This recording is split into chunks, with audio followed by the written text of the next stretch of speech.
Hello, my name is Kiriath, and today we are going to talk about the plight of the Xenos player.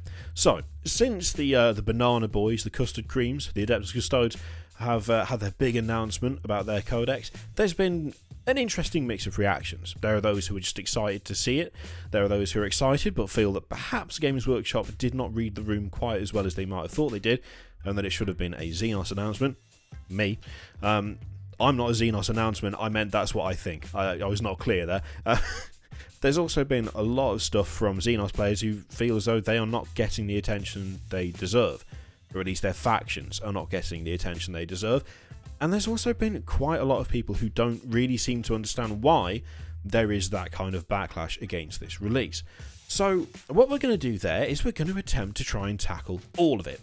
Try and tackle why Xenos players feel as though their factions are not being given the care and attention they deserve, and for those who are kind of either new to the setting or unfamiliar with certain races or how the general kind of release thing seems to work with Games Workshop, we're going to try and explain why it is that Games Workshop have a much heavier focus on Imperium and Chaos.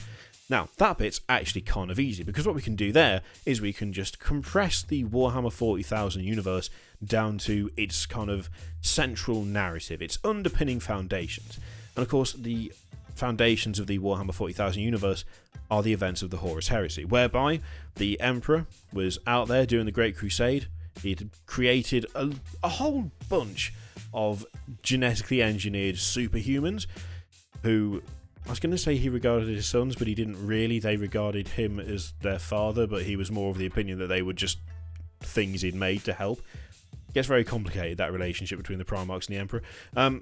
And fully half of those sons decided to turn traitor and fight their brothers and their father for the future of the human race. That is essentially the setting for Warhammer 40,000. It is post-Horus Heresy, it is 10,000 years later, and the Imperium, which was once supposed to be a flourishing empire that spanned the galaxy and possibly beyond, would have been shepherded into a psychic awakening and essentially sealed off from the warp so that the Chaos Gods could not manipulate and mess with the human race. The Emperor's grand plan was essentially to have a badass empire of humans that is spread out amongst the stars. Now, technically, there is an empire of humans spread out amongst the stars, but it is, I think the correct term is shithole. It's not great. The Imperium as a whole is given over to the worship of a being who refused to call himself a god when he was fully functional and alive. That being, the Emperor, is currently strapped to the Golden Throne, which is sort of keeping him in a nice limbo thing, where he's not really dead, but he's also not exactly capable of going out for a stroll either. And really, when you boil it down to its core elements, Warhammer 40,000 is essentially a kind of man versus man. It's humanity versus the worst of humanity. Although, saying that, the Imperium's pretty much the worst of humanity as well.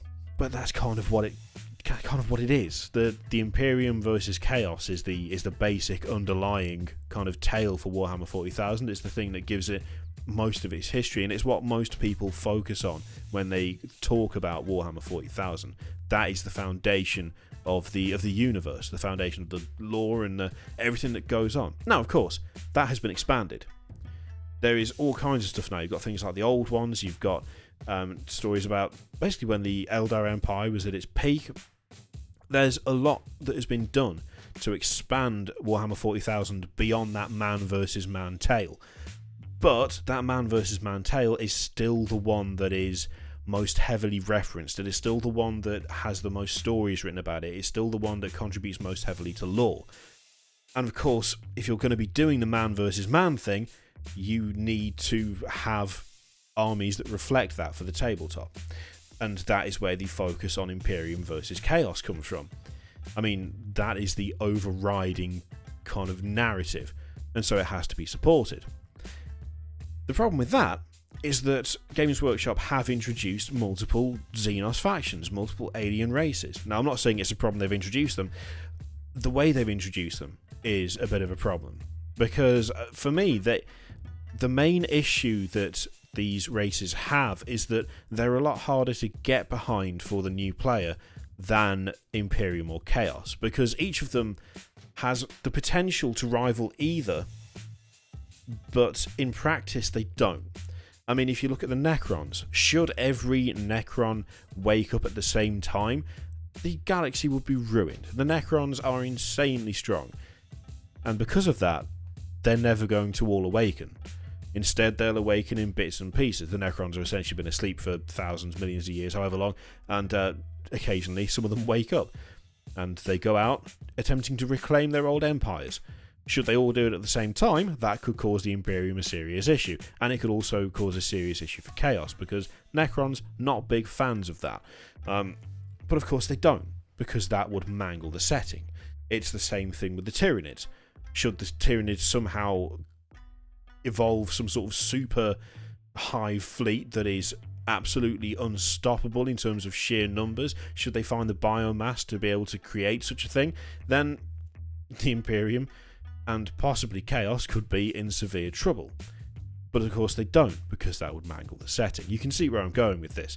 The Tau are, I mean, in comparison to the Empire, pretty feeble, and through various interesting plot devices have not been wiped out by the Imperium. Should they be allowed to develop? Should they be allowed to actually go out and colonise more and grow as a race and end up having numbers to rival that of the Imperium? Well, they've certainly got the technology and the attitude for all-out warfare, but of course they don't, because that would mangle the setting. You can see where I'm going with this. The Orcs. The Orcs are an insanely high threat to the Imperium. Should they all unite behind one leader, it would be a never-ending tide of green shouting, "Ah!" and stabbing you in the face. But of course they don't, because that would mangle the setting. I can say this over and over again. I'm really trying to hammer the point home. Now, the two for me that don't fall into the trap of, well, they could be great, but Games Workshop are writing them so they're not, is of course the Eldar and the Dark Eldar. I've probably missed a race somewhere there as well. I'm sure I have. Whatever. The Eldar and the Dark Eldar, I mean, the Eldar are the remains of their race. They do not really have the numbers to go after the Imperium, so in a way they've been written in such a fashion that yes, they have a formidable presence on the battlefield, but they are the last of their kind. The Eldar race is not exactly going from strength to strength. They don't have the sheer numbers to be able to have a severe impact on the Imperium as a whole, and the way that they've been written and the way that they can enter into the webway and exit other places across the galaxy kind of means that whilst they're not a threat, it's also completely reasonable that they'll be able to survive, in my opinion. The Dark Eldar, very similar, except with more torture and stealing people to be slaves and to steal their souls. The way that Games Workshop have written the alien races is almost... I'm not going to say that it's bad, and I'm not going to say that it's lazy, but by necessity they can't do too much to upset the balance. By necessity they cannot do too much to influence the story, because the story at its core is Chaos versus Imperium. It's man versus man. Admittedly, yeah, man influenced by Chaos gods, or man following the faith that he's been given in the Emperor of Mankind. But that's still the core tale. And if you start throwing in vastly powerful Xenos factions that could just walk in and trounce everybody, you upset the balance of the overriding narrative. Now, this is the direct contributor as to why Xenos stuff does not get the attention it actually deserves. Because the problem with having these races and with having these armies is that they've kind of introduced this weird element whereby, yes, they are supported. You can't look at the Xenos races and say they're not supported. They do get stuff. They do get new models. They do get new rules. They do get new codexes. But nowhere near as frequently as the big players. Nowhere as frequently as the poster boys. The main attraction for the 40k universe. Because that's what the main attraction is. Chaos versus Imperium. And as such, we see stuff like Primaris. We see stuff like Death Guard, like Thousand Suns. We see... the Year of Nurgle, we see a bunch of new stuff for those two factions. And in the meantime, the Xenos players wait. And they wait, and they wait, and they wait, and they know that they will get their codex eventually.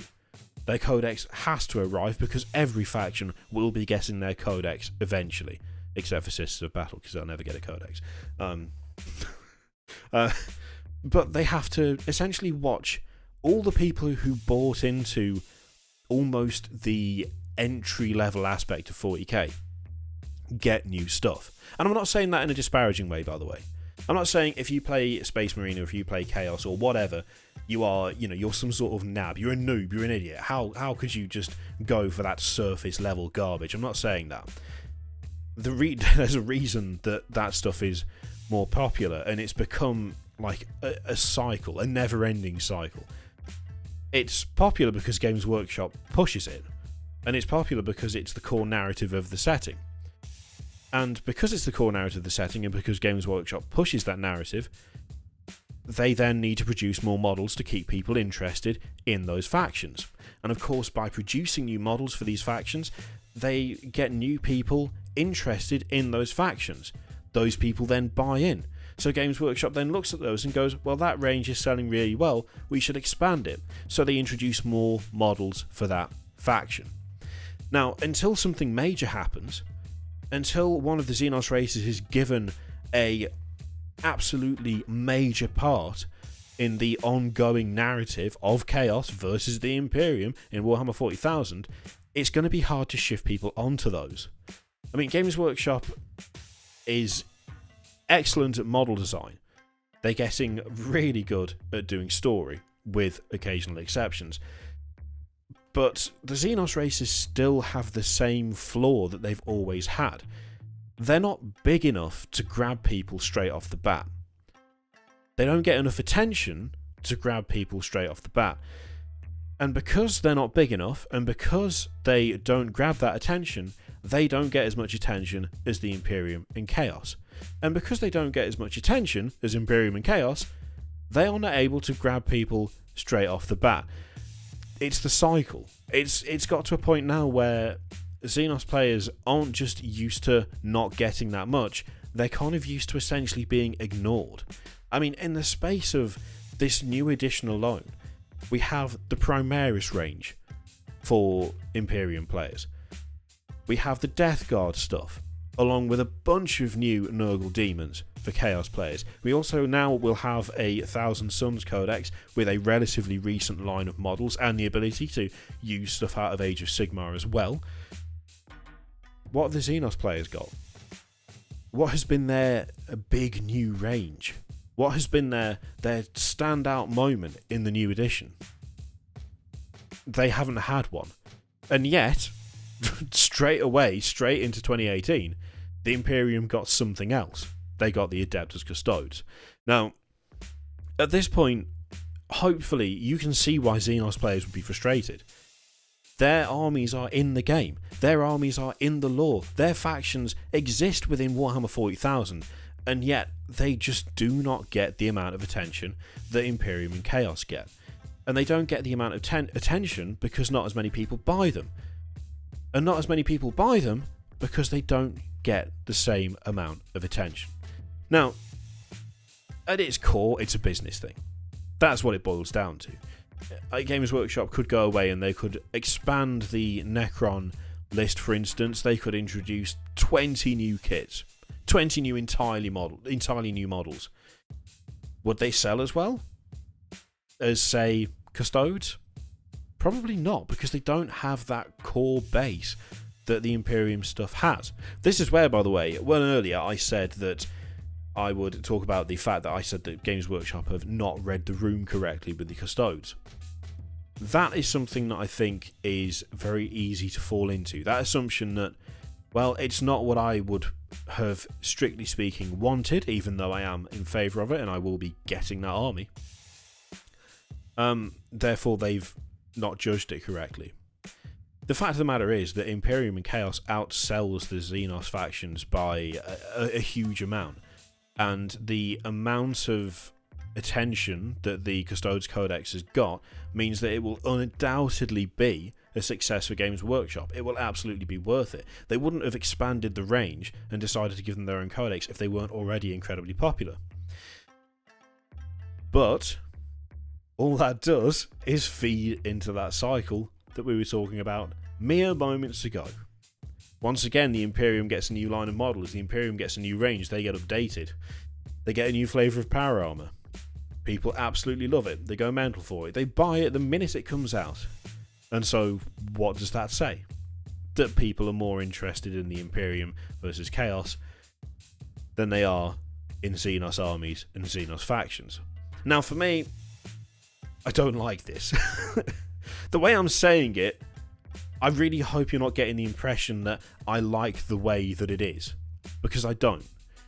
I feel that if you're going to offer this many products, if you're going to offer this kind of setting, that the players in it should have, even if it's not equal attention, it should at least be slightly more balanced. I mean, expanding that overall conflict to bring more Necron stuff in, more Tau stuff, allowing the Tau to expand their empires somehow to make them more of a major player would be a start. There's so many things that could be done to actually not even make Xenos like the one of the big players, like replacing Chaos with a combination of Xenos factions. Not even that would be necessary. They just need more. They need more of a stake in the overall conflict. They need more in the way of interaction. They need to be bigger than they are. And I'm not just talking about model ranges. I'm not just talking about tabletop. I'm talking about actual impact, tangible impact on the 40k universe. Now, of course, should Games Workshop do that, it might drive more people to them. It might actually make it so that the Xenos factions get more of a customer base. They sell more, therefore Games Workshop are more inclined to spend their time on them. But that is entirely down to Games Workshop. That's something that they have to do. That's something that they have to market. That's a change that they have to make. And the big question is whether they'll actually do that, or whether it's safer to just stick with how things are now. If I'm honest, I think it's safer to stick with how things are now. I don't like that as an answer, but I think it's probably the most accurate one. At the very least, what we can hope for is that once the current round of codexes has come out, once we have reached the end of getting every faction with a codex, we will start to see more attention paid to the Xenos stuff. But again, even saying that, we've had reworked Death Guard, we've had reworked Thousand Suns, there's still 2 traitor legions with direct affiliations with Chaos Gods that have not had that treatment. So much though I'd love to sit here and say, once we get to the end of this cycle, you better believe that Orcs are getting new kits, you better believe that Necrons are getting expanded, you better believe that there's going to be all manner of treats available for Tau. I don't think that's going to be the case. I think you'll get 1 or 2 new things a piece, maybe. But the next big conflict, unfortunately, at best, I can see Orcs getting something out of that rumoured campaign box. Beyond that, the chances of having the Xenos equivalent of an Adeptus Custodes release, it seems kind of low, because they're just not in a position where it's entirely worth it for Games Workshop to do it. And of course, that is of Games Workshop's own doing. But unfortunately, that does seem to be the way it is. Hopefully, that has explained why Xenos players are irritated at the Adeptus Custodes release, why Xenos armies don't get as much attention as they deserve, and why, when I sit here and say they've misread the room, they've absolutely got this wrong, it's always entirely possible that I'm talking out my arse, and actually I'm wrong. It happens once or twice a year, you know, you get used to it. Anyway, what do you reckon? Does Games Workshop need to make the Xenos factions more of a major player in terms of the lore and in terms of the tabletop? Do they need to just bite the bullet and expand? Or will they just carry on as they are? Will they just keep doing Imperium and Chaos stuff because that's the stuff that sells? How would you drive people to the Xenos factions, personally speaking? I want to know. Let me know in the comments. In the meantime, feel free to click anything you see all over the screen. There's probably, you know, the videos, subscribe, Patreon, all of that shite. Click it if you like it, don't click it if you don't want to. It's entirely up to you. And I will see you for the next video. Thank you for watching. Toodaloo.